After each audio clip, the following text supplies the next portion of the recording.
The food scene in Berlin sucks. I know that is a very controversial topic, and I know that this is a very subjective opinion of mine, but I just really have to get it out there because I really don't think that the food scene in Berlin is that good. I've accepted the fact that people don't move to Berlin for the food, but you know, I give it a chance because I love food so much and I can't be eating my own food all the time. And I tried to find a good restaurants, tried to look at the reviews, but really it's just so disappointing. I know that part of the problem is me myself, as I've lived in cities like Kuala Lumpur, Paris, Melbourne, where all these cities are so abundant with good food. So I gotta have a disclaimer in terms of what I've done to look for good restaurants or good food in Berlin. I asked my friends who have been living in Berlin for a while, I asked them for recommendations. I also follow many Instagrammers. I mean, I take that as a grain of salt because I never know whether it's sponsored or not. I also try to look at Google, try to search, and for example, if I'm searching for a specific cuisine, I try to see what is around Berlin and then click on a specific restaurant, study the menu, and all I'm looking for is whether the menu sparks joy or not. I try to make sure that the restaurant is at least well reviewed. It doesn't have to be amazingly reviewed, but I do know that when the restaurant is well reviewed, it stands a chance to be a good restaurant in my opinion. I know that fake reviews can be bought with money, but I just think that with reviews, at least I get a sense of how the restaurant is gonna be like, how the food is gonna be like. There's often photos as well.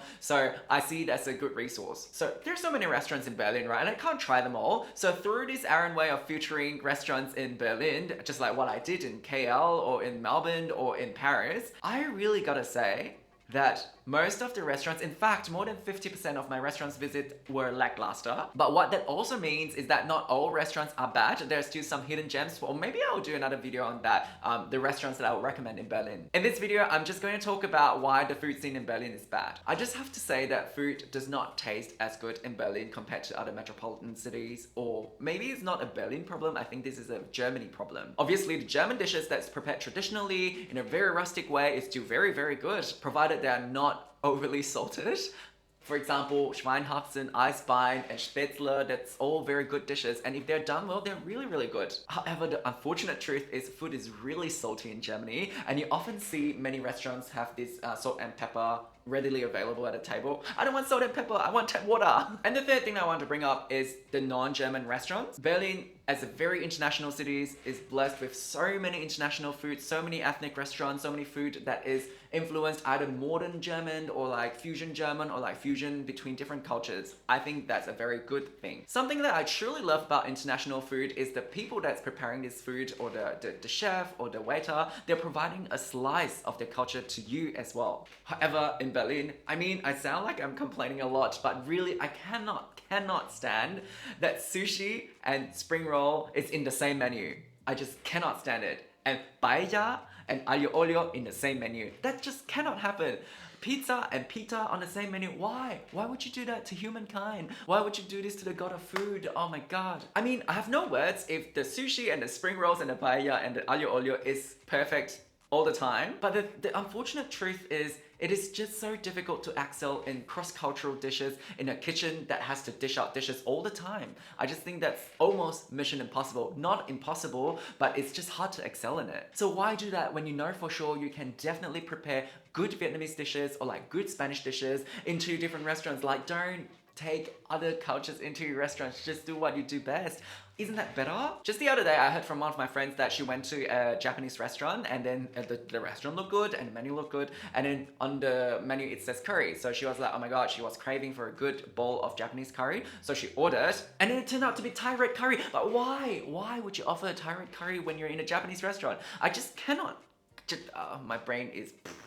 Another thing is, in Melbourne, you don't even say that you want to go to an Asian restaurant. Which Asian? What Asian? Chinese, Indian, Indonesian? Like what? Which one?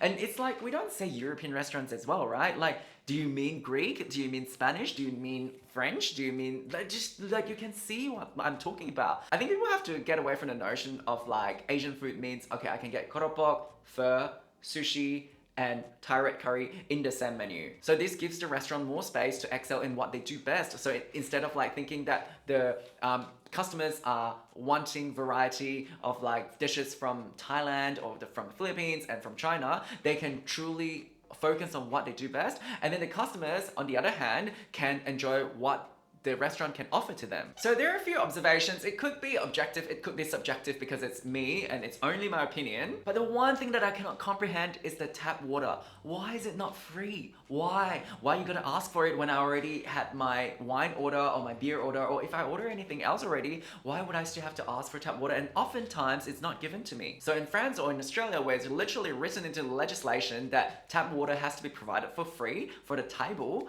I just feel like, I'm so used to this little luxury that I have in Australia. I understand that the margins of drinks are higher compared to food in Berlin, but it's not specifically to Germany. Margins of drinks are also higher in, for example, Paris or in Melbourne, but they still provide tap water for free, and we still order other drinks anyway, so I just don't understand what's the problem here. Also, think about the plastic or the glass water bottle that you have to produce to give you this bottled water. I don't know. To me, it's just a waste. I am very used to free tap water that's provided to the table. I mean, it's potable in Berlin, so why don't just provide it? Another thing that I want to touch on is prices. Again, this is very subjective, and I do think that it's not a very Berlin-specific problem, but rather Germany or Europe-wide problem. However, if I think that the restaurant is good, I will pay for it happily. The other day, I read an article about, it's a very interesting article about how much of a percentage do Germans spend on food every month. And Germany has one of the lowest expenditure on food across the board, like restaurants, like groceries, that's specifically food, bars and things like, you get a point. So, and I don't find that shocking because maybe Germans just like to save more, or they spend it on something else, like for example, holidays or like cars, I don't know. But when the expenditure on food is lower, then it doesn't give as much space for the restaurants or like the food industry to flourish, right? Countries like Australia, Japan, France, or other countries that spend a bit more on food allows this money will just swim around between restaurants and, you know, the food industry, and I think that is better for them. So, my final thoughts. I'm sorry if it feels like a constant complaining, but I really think that this country can do a lot more in terms of food.